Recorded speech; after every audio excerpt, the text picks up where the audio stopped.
कराची में ईद मिलादुन्नबी सल्लल्लाहु अलैहि वसल्लम का जुलूस मेमन मस्जिद से बरामद होकर निश्तर पार्क पहुंच गया। मरकजी जुलूस की सरबराही उलमा अहले सुन्नत कर रहे थे। मरकजी जुलूस में गवर्नर सिंध और वज़ीर आला सिंध भी शरीक हुए। मरकजी जुलूस अपने मुकर्ररा रास्तों से गुजरकर निश्तर पार्क पहुंचा। ईद मिलादुन्नबी सल्लल्लाहु अलैहि वसल्लम का लाहौर का मरकजी जुलूस भी दाता दरबार पहुंचकर इख्तिताम पजीर हो गया। वज़ीर आला पंजाब की हिदायत पर DC लाहौर ने शुरका में शरबत और मिठाई तकसीम की।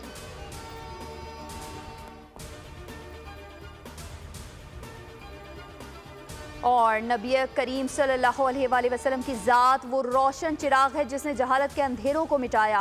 आज हमारे मुआशरे में नफरत और तकसीम पैदा हो चुकी है। वज़ीर आज़म शहबाज शरीफ का लाहौर में तकरीब से खिताब, कहा मुआशरे में गालम गलोच नफरत जैसे रवैये लम्हा फिक्रिया है। आज के दिन हमें गुर्बत, भूख और मुश्किलात का शिकार लोगों की तरफ तवज्जो देनी चाहिए। उम्मीद है वो दिन आएगा जब फ़लस्तीन और कश्मीर के मुसलमान आज़ाद होंगे।